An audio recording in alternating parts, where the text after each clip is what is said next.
Welcome to Talking Roadmaps, the channel where we talk about all the things good, bad, and ugly about road mapping, talking to practitioners, thought leaders, and anyone who really wants to talk about them, to be honest. Today I'm joined by Nick Black, who I actually met through a LinkedIn post where I think he was riding roadmaps, so I guess we're going to hear some of the anti-roadmap position today. Nick, please introduce yourself. Hey Phil, it's fantastic to be here. So really happy to be sharing some thoughts and experiences with you today on this awesome show. Yeah, so my background is actually as a tech founder. So I started my first business straight out of university in 2005 and sort of took that from being 2 people up to being 150 people at the point where we were required and at the point where I left about 2 or 3 years ago. Through that journey, I had to sort of start by learning what product management was. I remember coming back from a meeting with investors who said, Nick, we think you should run product. I said, yeah, that sounds really good. I definitely should. And then I went home and Googled what is a product manager. So that set me on this train of figuring out product management, B2B growth. And I iterated that business through starting off as a B2B SaaS platform into a B2B enterprise model. So I've sort of seen both sides of that. So yeah, very passionate about all things product management, product strategy. Looking forward to sharing that with you today. And so just the mandatory stuff. Obviously, anyone who's out there listening, we'd love it if you like, subscribe, hit that bell so you get notifications, or get in touch through info@talkingroadmaps.com, because we'd love to have you on the channel as well. So Nick, I guess maybe a controversial question, as I know you're not the biggest fan of them, but what's the purpose of a roadmap? So let's take it back to the original idea from roadmaps. So the purpose of a roadmap initially, it evolved in companies like Intel. You know, a lot of the methods and the way we think about things in tech come from companies like Intel. Andy Grove, you know, the incredible CEO of Intel who created things like OKRs and a lot of the management practice we have, he pioneered roadmaps. And I've actually done quite a lot of work in hardware, you know, selling software to hardware makers. My company was acquired by a massive hardware manufacturer. Hardware is hard. You have to make massive capital decisions. You have to spend a lot of money. If you need to build a lot of chips, then you have to build a factory and a supply chain. Organization is extremely important. You have to plan. You have to have teams collaborating with each other. You have to make these big decisions. With hardware, you also have to get it right first time. You can't release a device and then try and change the hardware, as Apple found out with AntennaGate a few years ago. Remember when their phones didn't work properly? In that kind of an environment, roadmaps make a ton of sense. It's literally like, how do we plan all of our teams together and make sure we deliver a good product? Now, what has happened in the last 20 years or so as SaaS has become to dominate, as data has got extremely rich and as the release cycles have got faster and faster, is that, you know, product management and general product development practitioners, we figured out that actually the best thing to do is to focus on the speed of learning and the speed of iteration. So in any product environment, not even in a startup, in a huge company, what we're actually trying to do is put out a thesis for how we're going to delight our customers, for how we're going to improve our retention, our downloads, our subscriptions, how we're going to improve our business. That's a thesis. And we need to, as quickly as possible, learn the important things about that thesis, validate it and invalidate it. When we invalidate it, we throw it away. When we validate it, we put more focus on it and we go deeper into it. So the original purpose of roadmaps is largely not fit anymore because it was designed for an environment where failure came from a lack of planning.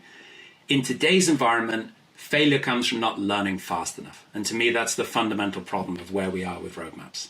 Surely we can still consider the direction of travel, that overall bigger picture as still the roadmap. Maybe, I mean, because what you're likening a roadmap to me, sounds like a project plan, which to me is a separate artifact. So maybe you can unpack that thought a little. Yeah, but you're pretty enlightened on this point, I think, Phil. So if you say roadmap to a general product manager, if you took all of the product managers in the world and the people working with them, asked them to draw on a bit of paper what do you think a roadmap is, what you're going to get in 80% of cases is this like horizontal grid, quarter by quarter, what we're going to deliver.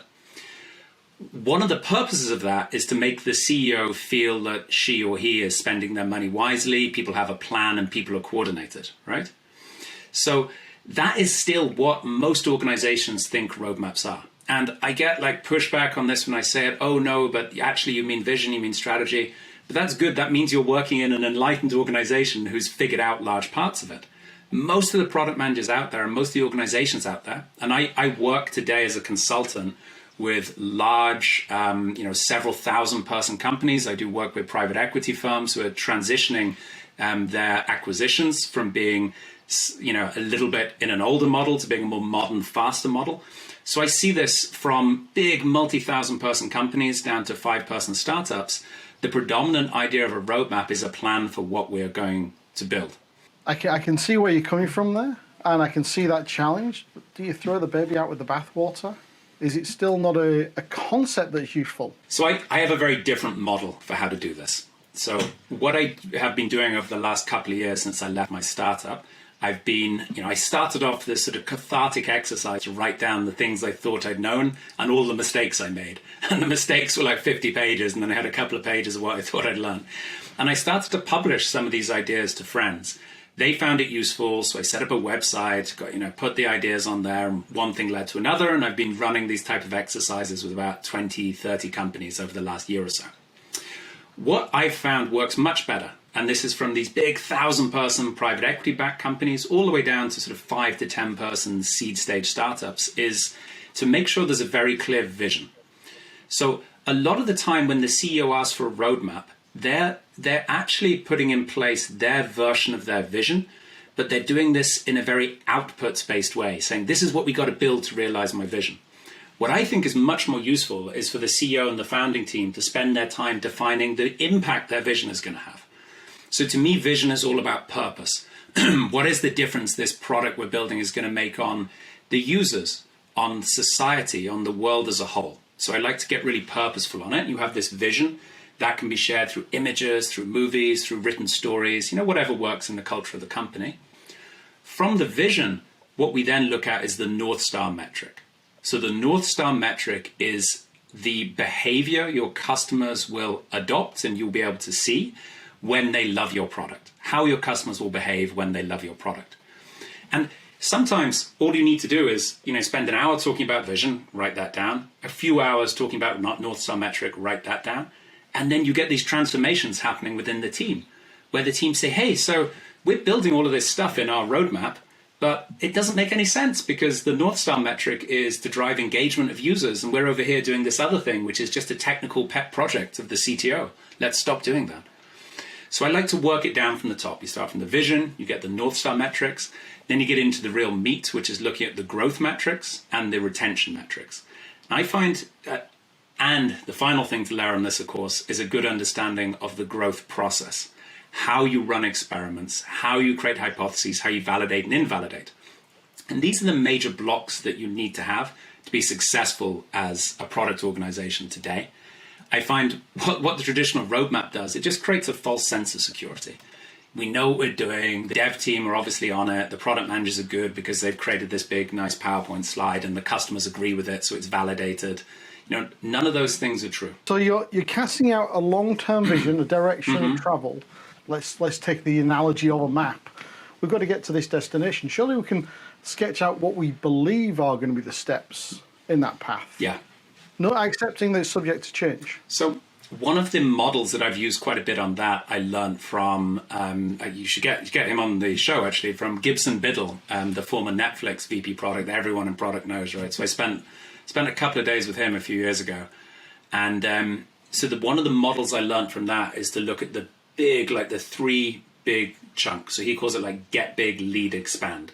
I use that myself. That's how I model our roadmap at Sama, where I'm chief product officer. We look at first, what is the market that you want to dominate, which is what we would also call product market fit. So where do you want to get product market fit? It's got to be big enough to be interesting to you, your valuation, your business and so on. From there, what is the next big market and product innovation you want to do? And from there, what's the dream? What's the crazy, flying cars kind of dream that you want to put in place? And having models like that is super, super important. But that's vision. That's this architecture of where we might go. An analogy I've used in the past with my teams is at the beginning of an experiment, it's easy to start to build the whole nuclear reactor, right? You're trying to create this massive nuclear reactor and you start sketching it all out. but we're just trying to see if the atoms react with each other. We're trying to work out how much like uranium do you need and can you do it and what are the consequences. So yeah, high level, it's important to know where you're going, particularly very important to have the purpose, very important to have that big picture architecture and to know the markets you're addressing make sense. But it's really a waste of time to try and go into all the detail of designing the pieing in the reactor before you know if the atoms are going to react with each other. I mean, so that sounds like almost like different flight levels. There's the very high level direction. The version, what you've talked about is kind of the designing the pipe, which I would put down almost the delivery level. I mean, I personally think of the roadmap somewhere between as almost a bridge. And I know you find yourself in that conflict of working with B2B where there's an expectation of a roadmap sometimes. So putting that pragmatic hat on, how does a roadmap fit in? So I think there are three good reasons to have a roadmap that I come across. Firstly, is if companies were operating in a highly regulated industry. So I've done quite a lot of work with fintech, financial services companies. You kind of know what you've got to build because there's a law and it's written and you can read it. And there's one in Spain and there's one in Germany, there's one in the UK and one in the US. So yeah, do you need to run experiments then? Yeah, you need to run technical experiments and do technical validation. But there is a point in having a roadmap there. And as you say, it is actually a project plan. That's where a good old Gantt chart makes sense. We know what we've got to build, let's build it, okay? So that's one example. A second is that you've already validated end user demand for an MVP or a feature, and it has considerable technical complexity. So part of what we try and do in team design is make sure that each squad has a clear objective they're working towards, and they'll have all the skills and the competencies within that squad to be able to deliver. That's the perfect model, and many companies can do that. But when you're doing something particularly complex, when you're building a platform, which is the background I come from, platform businesses, when you're doing hardware, there are inevitable tight interdependencies between teams. And then having roadmaps makes sense because there is no point in building the base layer of the platform if you don't have any of the apps ready to run on it, for example. So that's a second reason. But the prerequisite is you have already validated the MVP. The third is when you need to, coordinate multiple different teams in the context of supply chains and hardware. So that also makes sense. So those are three areas that I think it makes sense to have a roadmap. We had Daniel Elizalde on the call on the session a few months back. It was the first external sort of session we put out. And he advocates for having an experiment roadmap. In fact, just wondering what your thoughts are there. Yeah, definitely. And I just want to come back to your last question first, and then I'll get to that. You were asking me to be pragmatic, and I can be very pragmatic. So I'll give an example of this, right? When my team were trying to sell into a very large car maker, and if any of you out there are not selling to car makers, I recommend you stay that way because they take a very long time to sell into. It's very complex selling. I spent 20 years doing that. Really? Who in the UK? Wow, yeah. I mean, globally. Yeah. Okay. So we probably share a lot of battle stories after the show. So one of my sales guys came back and he was like, Nick, this customer, they need a 7-year roadmap. I said, there's no way I'm making him a 7-year roadmap. Go back and tell them. And he said, I already told them. I think you need to tell them. So I said, fine, I'll go in and I'll tell them. So I go in and I told them. And of course, I came out of the meeting saying, guys, we need to make a 7-year roadmap. It's the only way we're going to progress it. So we just minimized the amount of time that we needed to spend on it. It was a waste of time. The customer just filed it in a drawer. They didn't do anything with it. It progressed us to the next stage. The problem is there's a pragmatic way to look at that and saying, yeah, okay, it got us to the next step. But if that roadmap gets brought out again at some point, particularly by the purchasing office or someone who isn't your supporter, that's evidence that can and will be used against you. And so you have to be extremely careful when you buckle under the pressure to make guarantees of what you're going to build in the future. And everyone writes roadmap indicative may change on the bottom, obviously. And no one reads that. And that's not an argument you can have when you're defending why you didn't deliver your roadmap. So be careful if you get sucked into creating these big, long fantasy plans. From my experience, it's because they're planning 5 to 7 year increments for vehicle platforms, for example. So, and they're kind of looking for you to be on a common journey with them, I guess. At least that's my experience there. And that's always my guidance to product managers who are either dealing with customer input or other stakeholders, the CEO and so on, demanding a roadmap. just break it down and work out what are they really looking for. Because, roadmap means different things to different people. In that case, they were looking to know that we were going to be a good partner and that we would deliver the innovation they needed and we understood their cycles. Often when the CEO asks for a roadmap, she or he is asking to understand the capacity of what the team can deliver. They're wanting to know that the team is aligned with their vision. So that's my main guidance, right, is just try and get inside the head of what the people who are asking you for a roadmap want. There's almost always something more useful than a traditional quarter by quarter list of features that we're going to deliver. Such as you mentioned, Phil, an experiments roadmap. So fantastic, love experiments backlogs. One of the tools I work with the most often in my day-to-day work is the experiment backlog. We have growth experiment backlog. We have product strategies are all, in the way that I run it, are all based around experiments. That makes sense. However, I do have a bit of a issue with the roadmap part of it because, I think it's a lot like the arguments against having a bucket list, right? Where you make this list of places you want to visit in the world, and then somehow your life becomes this goal to tick off the places you said 15 years ago you wanted to visit. So if it helps you and your organization and your CEO often to have a place where you put experiments ideas so they don't get forgotten, cool, do it. But if that somehow becomes a rod for your own back, where the experiment you run in July 2022 is somehow dictated by something someone wrote 12 months ago, that doesn't make sense, right? Because the whole point of running experiments, the whole point of the growth mindset, which we try and adopt in product as well as in growth marketing, is to be able to move very quickly and to learn quickly. You talked about backlog and a roadmap. Related artifacts, but not the same artifact, I guess, from my perspective. I guess one of the arguments you made there was about 12 months. So maybe there's a time horizon issue here that we can consider. I mean, how deep is your backlog going in terms of experiments? So how deep would a reasonable roadmap look in that context? Again, it depends on the context. So if you have validated the user need and the technical feasibility and the user demand for pricing, and there is in your technical validation, there is a number of building blocks that you're really sure you can't decompose it. Then there is a number of building blocks that you're really sure you can't decompose it. Then some plan needs to be made to address that, and you could call that a roadmap. That's fine. But why would you spend any time? I mean, product managers are already working extremely long hours. There's no product managers that are twiddling their thumbs with extra time, right? We're all overworked as an industry. So why would we spend our time building artifacts that do not add value to the customer and really add a very superficial value to the company when we could be talking to customers? What set me off on this whole rabbit hole I've gone down on why I don't really like roadmaps is from talking to product managers who are telling me the number one thing they do in the week is prepare the roadmap and the backlog. And the number one thing they worry about is running out of features to ask the developer team to build. Now, how many startups fail because they run out of features to build? That's never happened, right? Startups fail and cut new product launches in big companies and transformations of big companies. They fail because primarily of value proposition, because we haven't done the customer discovery work. We haven't spent the hundreds of hours you have to spend talking to customers, methodically going through the results, teasing out the value prop, validating it through low-cost tests, right? And then if that works, the next reason they fail is technical delivery. And increasingly now, we don't fail to deliver the technology, so this kind of gets hidden.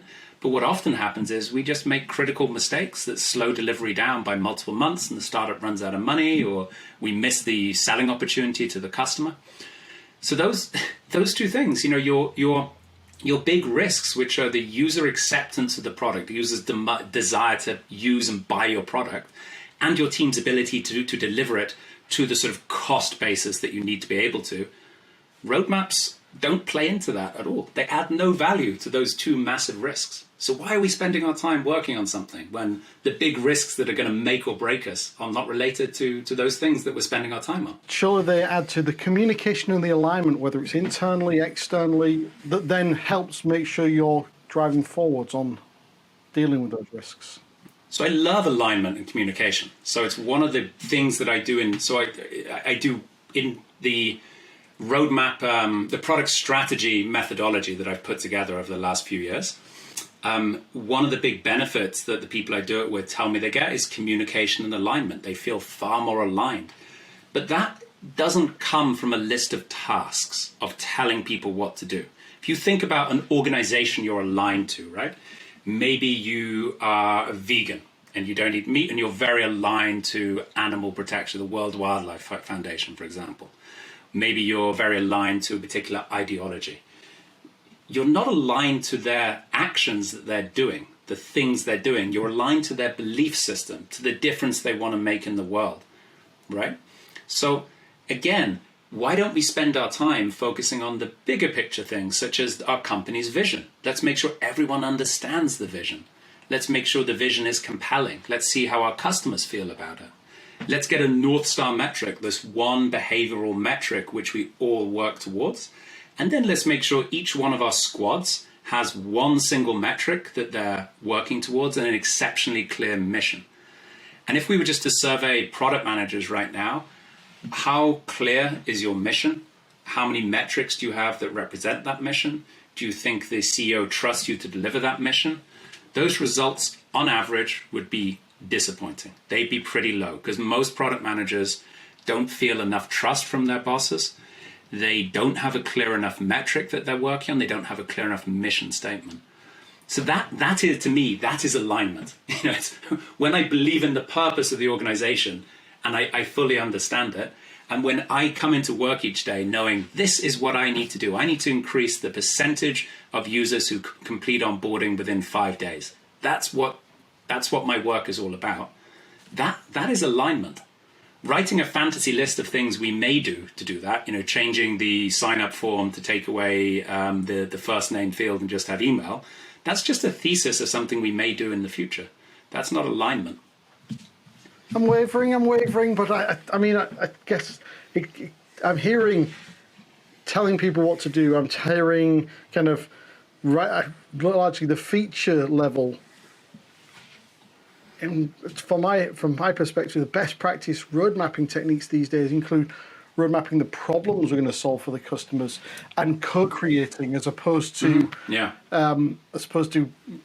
being dictated. I just wonder if you've got a thought there. Yes.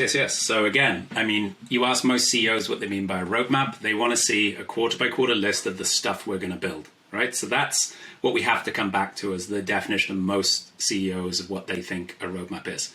Now, like I was saying earlier on, why do I not want my product managers I work with to do this? Because there are better things we can do with our time, such as going out and talking to customers, discovering the customer's needs. Customer discovery is still extremely poorly done. There are not that many organizations that even claim to do customer discovery, and the ones that do, most of it are doing it poorly. So the typical things you will see there, the root cause is product managers and product designers are not given enough time to focus on customer discovery. What that will, and often, shockingly, the bigger companies will then have a design team who sits outside of the product team, whose job is to do user research, which makes no sense at all to me because, you're just getting this research report that gets dropped on your desk by someone who doesn't understand the technology of the product and they don't understand the needs of the customer. So again, one of the things I do with the companies I work with is coach them on how to go out and talk to customers. And this is product managers should be talking to customers. What questions do you ask? Well, firstly, how do you find the customers? What questions do you ask? How do you interpret the questions? How do you know when you've had enough interviews? And then how do you turn that very qualitative work into a needs map? Something that says, from the research we've done, this is what we believe our customers' needs are. 1, 2, 3, 4, 5. How do you then validate those needs? And if we were spending more time working on this, we'd be building products that engage users more, that increase, users love more. That's going to lead to better engagement, better retention. It's going to lead to better financial metrics ultimately. I don't think you're going to get me disagreeing on doing more discovery. Absolutely, more product teams need to be doing that. Yeah. And it's something I help teams with as well. But I don't necessarily see the conflict with road mapping there in the same way as yourself. for me, I typically use the now, next, and later format of road mapping, which I have to say, the first impression is that CEOs and customers are going to go, "Oh no, we can't do this." But my experience is the complete opposite. When you show it to them, it's like, okay, and it's more honest, it's more realistic. They know it's a direction of travel, and having some of those experiments that are really early stages in the far right-hand side with the stuff that we're close to delivering on the left, kind of gives that some level of kind of visibility and some feeling of certainty that we're moving the right direction. Any thoughts? I think, I mean, I'm kind of curious to know, like, when you do that, how do you analyze the success of each feature, and how is the success of a feature that appears on the roadmap reported back upwards to the CEO or the customer? There's not a feature on the roadmap. There's a customer problem on the roadmap. Okay. So then again, agreed that sounds probably great. How do you prioritize those customer problems? Based on the outcome that they're going to drive, which typically would be equivalent to your North Star. So which ones do I think are going to move that needle most in the near term versus which ones might. So I almost feel like we're violently agreeing, but there's an artifact that we're fighting over. And yes, and I'll come back to that point, because it isn't pedantic, it is important. But so I agree. So on that, what I'd look at doing is ICE prioritization, impact, confidence, effort. So we have all of these ideas for things that we can, for problems we can solve, and we have, of course, ideas for solutions for them. We're solutions people after all. The question to ask is impact. If we solve this problem, what impact will that have on our North Star metric? And then effort, to me, a product manager should never estimate the effort. The engineering counterpart, the tech lead, the SA, the EM, the CTO should do that. Product managers should challenge effort, be a pain in the ass asking difficult questions, but I have never once overwritten it. But then the tech people should challenge the impact as well. Absolutely, yeah, of course, absolutely. And I think tech people can have much better impact on the impact score than product managers could have on the effort score, because impact is a value proposition everyone gets, effort is engineering, which engineers get. The misunderstood thing in this methodology of ICE is the C, that many teams I work with, they think of confidence as being like, how confident are you in the engineering estimate? Confidence is how confident are we in the impact score? And I love doing this with CEOs who are really confident, of just, create your own metric and say, look, so how confident are you, 1 to 10? They'll say 8. You go, okay, so have we talked to any customers about this? Yeah. Okay, and how did we do this? And have we run any experiments?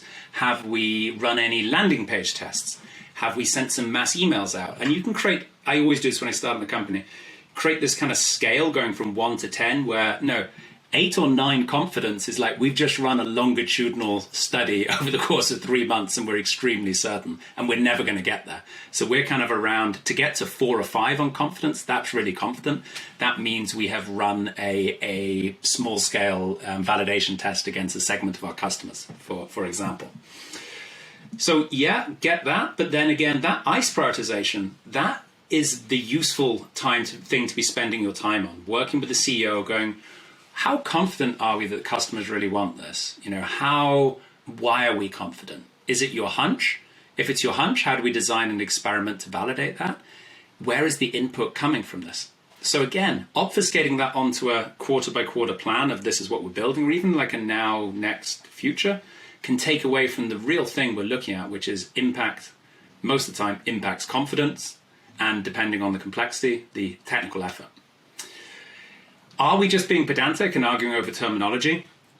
I think, that is the whole point of this. That when, if you have a VP product, a chief product officer who's going to fight in your corner as a product manager and have this type of discussion with the CEO and just say, no, this is the way we got to do it. I'm confident. I'm here to run product. You've got to trust me. This is the way we're going to do the road mapping. That's great. But most product managers I come across out there don't have that. They're on their own being told by their boss and their boss's boss, you need a roadmap. And what they're delivering is a quarter by quarter list of features that are going to be delivered. 80% of companies out there. So I think what we can do here is start to show what are the more progressive companies doing and what impact is that having on the business? Why is that making these businesses able to move faster, to learn faster, and to create far more end user delight, which is the things that startups and scale up should be really focused on. I agree with the goals, the aspirations. It's interesting. One of the things you said earlier was product managers spending a lot of time on their roadmaps. And definitely you also talked about the feeding the beast problem, where it's keeping that development team busy. Definitely seen the latter more often. For myself, roadmaps have generally been a relatively small effort to keep updated. And typically as well, the more you shift to putting the problems on the roadmap, they tend to be pretty stable. And so you tend to not have to spend time constantly iterating. So you get that kind of communication of direction of travel still. But it's, I don't think I'm going to convince you. No, and I mean, so there's even the question, right, of when we write something down into a plan like that, it makes it painful to undo it. And it feels like there's a cost to undoing it, where really as a startup, we're on this learning journey from knowing virtually nothing about the problem we're solving and the solution. And if everyone was honest, they just admit that. But investors don't invest in you if you say that. So no one says that. Everyone just says, yeah, we know it all. The reality is, you start from knowing very little about your problem and your solution. If you are successful as a company, you quickly climb that learning curve and you learn a load about your customer, their problems, how they work, how they think, and you learn a lot about your solution, how to engineer your solution. Is there any other form of learning that we do where the way you learn is by starting by writing down everything you're going to know at the end? It's like, I want to learn French, so I'm going to write out the dictionary. It's just not the way we do things, right? I mean, 200 years ago, maybe that's how you taught people, but that's not the way things work now. So why would you try and predefine your solution to a problem when you haven't yet understood the problem or the solution? So I think I violently agree with you. I don't want to write out the solution. Yeah. But maybe I want to write out the problems that that I believe I'm going to try and solve. Yeah, exactly. And different teams are going to catch that different ways. And the key thing there, right? I mean, look at artifacts that I'd like my teams to be spending time on. Value proposition canvas, business model canvas. It's like thinking through things like this is, these are the solutions we're building. Which are the problems that we think those attach to? And are those problems actually related to an outcome that matters to our customer? Right? And it's that type of thinking that when you abstract these things too much, you lose the ability to have that in-depth thinking. And I'm just wondering if there's anything to do with a life cycle stage maybe that changed that, because a lot of your discussions have been startup and scale up. Yeah. Large corporates perhaps in a different environment, or perhaps the product at a different maturity level. I don't know. So here's an example of a 2,000 or 3,000 person SaaS company who I've been working with recently, right? So they are making the transition from being very founder-led, founder-driven, very top-down, founder vision, to being more distributed, you could call it empowered teams. So I've been working with them to set up squads, a whole squad structure, and making sure each of those teams have clear goals and so on. The breakthrough that we had, right? We started off by how do we deliver what's on the roadmap? And they've got to do serious technical integration projects. They've got to do lots of technical re-architecting. In my view, good use cases for a roadmap, because there's high complexity, teams needing to coordinate with each other. Cool, let's set in roadmap how we're going to do it. The breakthrough we had was when I said, guys, okay, let's just spend an afternoon. Let's throw away the roadmap. Let's refresh ourselves. What is the vision? What's the North Star? What are the things we're learning from discovery about customers? What are the salespeople telling us, right? What's all that intel? Put that here on one side of a mirror board. On the other side, let's just do a free flow brainstorm. What are all of the things we could do to really drive our North Star metric, to drive customer delight? Let's brainstorm all of these. Let's get this all out. And then I'm going to leave it up to you to cluster this. You just look at these and you tell me, how do you want to cluster these? Now, what the breakthrough that happened was they started to cluster it in clusters focused on end user value. And they've now completely re-architected the way their products are presented to their users, which was very technology driven, very based on this old architecture, to being very value driven, based on these are the different, 5 different theses for how we're going to deliver value to the customer, delight them and drive our North Star metric, increase our retention, and therefore increase our revenues. That type of thinking requires breaking away from this traditional sort of grid-based thinking. And I see that being as important, if not more important, because there's more at stake at these big multiple 1,000-person companies. So this really applies to a 5-person startup as much as it does to a 5,000, 50,000 person enterprise company. So I'm going to ask you to put your pragmatic hat on for a little bit now, Nick. Yeah. When you see roadmaps and when you see them working or being useful, what's the best practice on those roadmaps? Okay, so let's be flexible with the terminology. This is what I want to see in terms of product strategy, which I think is the bigger umbrella this sits into. Clear vision, the purpose. North Star metric, how our customers would behave if they loved our product, when they love our product. Metrics that predict retention.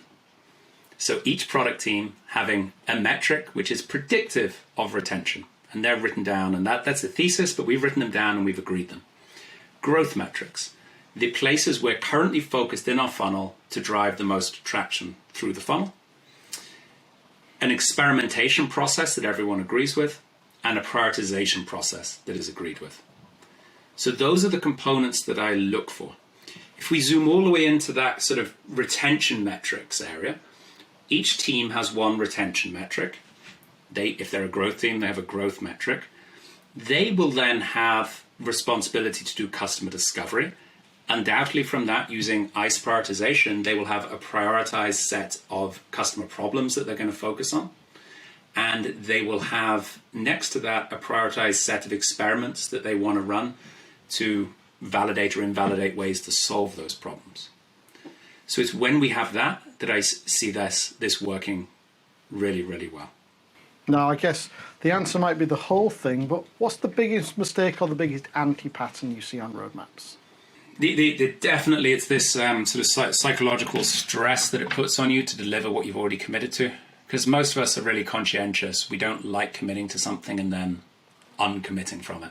So just the fact, and we know how to use this really well, right?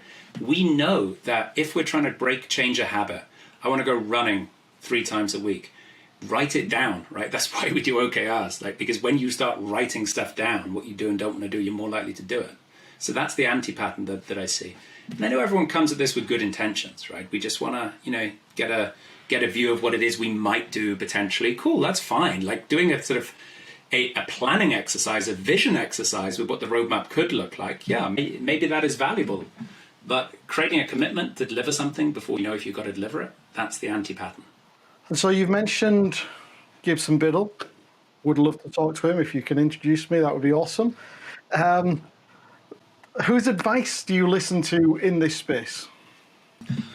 Oh, this is great. So the way I got into this whole thing was because my company was not doing well, right? So I'm not I don't come out and just say I've nailed everything in my life. I've just done so many things badly, particularly in product, that I was trying to scale up my teams and go from one team to multiple teams, and the whole thing was just failing. Cultural problems, people churning, everyone was unhappy, the products weren't working. So it was at that point that I started to deep dive, and I was probably more pro roadmap before that point as well, by the way. I was probably yeah, you guys have got to write down what you're going to deliver so that then we'll deliver it. So what kind of caused me to flip was a couple of things. So Gib was definitely a big part of it because he's great at, a framework which works really well. I think it's kind of trite to say, but obviously Marty Kagan's stuff is very good. He's done, mainly because, for many reasons, but he's evangelized things so well and built such a brand that even when you're the most conservative corporate CEO you work with, you can kind of point them in that direction. And he's got that kind of credence at that high level. Honestly, one of the most impactful presentations I ever saw for me was Teresa Torres speaking at Mind the Product or something, talking about behaviors, how everything is just a behavior. All we're trying to do is influence user behavior. The only thing we can do as a product manager is influence user behavior. What do? We put some pixels on the screen. Maybe we do some sounds, but we're basically putting pixels on screens. And those pixels we need to get to change someone's behavior. So there's some of those big names that have been influential, but honestly, going out and talking to other chief product officers. So I use LinkedIn for a social networking purpose, which is amazing, right? That I just reach out to people who look interesting, that are interesting things. I talk to chief product officers, to CEOs, particularly people who are struggling or have fixed problems. And it was in deep diving with these kind of people, I started to understand the power of aligning, squads, well-organized squads, where the team has all the competency they need to execute, with a clear metric, with the North Star metric, with a clear vision on top. It's from those one-on-one conversations that I find super impactful. And any particular resources you use or would recommend? So, yeah, definitely. So Gibbs stuff is good. He's put loads of his content online for free. I have also tried to put everything I do. So I'm chief product officer of a startup called Sama. And I also do a little bit of consulting. I do with a few companies a year, helping them build out their product strategies. So all these things I've been talking about. And my goal with that is very much to put all of my materials out there for free. So they're on my website, nickblack.us. So I try and put everything that I learn and know about and the models that I use and the frameworks, I try and put out there for people to use. And I also have a mailing list in which I share diverse views. I don't just go on about roadmaps the whole time. So we talk about all kinds of things. Neither do I. Yeah. Yeah, we'll make sure we have links for those in the description below, so that people can reach out and get in touch. Okay, this might be an interesting one now. I have two last questions I always like to ask. If you had to distill your philosophy on road mapping into one or two sentences, what would it be? Focus on how quickly you can learn to the expense of all else. And is there anything else I should have asked? I think this is a Steve Blankism that I didn't ask you. It's been a very expansive conversation, so it's been a lot of fun. I guess an area that could be touched on at some point in the future is just drilling a bit into the difference between this kind of quarter by quarter delivery roadmap and then this architecture of vision. Because the whole area of defining, one of the areas that I find gets very mixed up in this is that we have a vision and architecture for what a company needs to look like. There are financial metrics it needs to be able to hit. There are certain ratios that are important. We need, gross margin and EBITDA to drive evaluation. We need free cash flow to drive evaluation. All of these architecture things are important. That's where we need to get to. The magic and the art, I think, of a chief product officer is to navigate between knowing nothing to getting to that definition of what the company needs to look like. And I find that is like a level that sits, that's the purpose of the product strategy. It's the how that tells you how you go from this moment of not really knowing a huge amount to hitting the vision for how this company we're building is going to work, but also influencing that vision, because it's not going to be right. Whatever spreadsheet we made on day one, that's going to change and iterate. Okay, Nick, it's been wonderful talking to you today. I think we'll call it there. One last opportunity, though, for you just to pitch yourself and the things you do and the companies you work with or for. Fire away. Yeah, so I work with startups ranging from 5 people, seed stage startups, all the way up to big corporates, and I help them do a few things. Firstly, I help them avoid the common and uncommon mistakes that startups and scale-ups make when it comes to product, to road mapping, to having the right metrics in place, to customer discovery. So I sort of bring 15, 16 years of experience doing that to help you avoid those mistakes. I then, one of the key things that the outputs we get from this is moving faster. That teams are able to move faster, they're able to move more confidently. I was just catching up with a customer last week who was telling me that, before we did the workshops together, they'd spend a lot of time talking about how they should do things. Is this the right process? Is this the right methodology? And a lot of their time is on the how. After I work with them to put in place a framework for product strategy, they now spend all their time talking about how they're going to delight their customers. Putting these two things together, moving faster, with avoiding making common mistakes, having your organization structured properly. This is incredibly valuable, and I absolutely love doing it. I do it in interactive workshops. So that's a ton of fun. That is all via nickblack.us. What I also do, I'm Chief Product Officer at a company called Sama, where we are completely rethinking how productivity and engagement works. So we have come at this from believing that sort of telling people to be productive and telling people to be engaged isn't working. There's a massive productivity and engagement problem. What we're doing is empowering employees to take control of their own productivity and their own engagement. And we're building a whole ecosystem of products, which we'll be delivering this, starting with a product that's been in the market for about 18 months now, where we are bringing the world's best exec coaches, so the people who are normally coaching CEOs, we've managed to bring them to all employees. So companies can come to sama.io, they can sign up to subscribe to our service, and it means that you as an employee, you can meet with this incredibly high caliber coach who will work with you on your goals, your aspirations, your habits, where you want to go to, how you want to tackle your work, whatever the topic that's important. You can work with them as frequently and wherever, because it's all over an app, all real video conferencing, as you want. So we're putting employees in control of their own productivity. So that's super fun, and that keeps me quite busy. Sounds interesting. So Nick, it's been a pleasure talking today. A little bit more kind of, I won't say quite confrontational, but a little bit more coming from different perspectives than some of the previous ones, which is actually what I love. I want my perspectives challenged. I want to be able to challenge people's perspectives to kind of explore the understanding of the space. So it's been a pleasure having you here today, Nick. Thank you. Oh, it's been a real honor to be here, Phil. This is a great show. Thank you. I'm super glad to have been here. So as always, with any YouTube channel and podcast, just a reminder to like, follow, subscribe, hit that bell icon, kind of to join us on this journey and hear more. And if you'd like to take part, to stand where Nick is, maybe not in his bedroom, but kind of somewhere where we can have a conversation, do get in touch through info@talkingroadmaps.com. We'd love to talk to you. Thanks very much.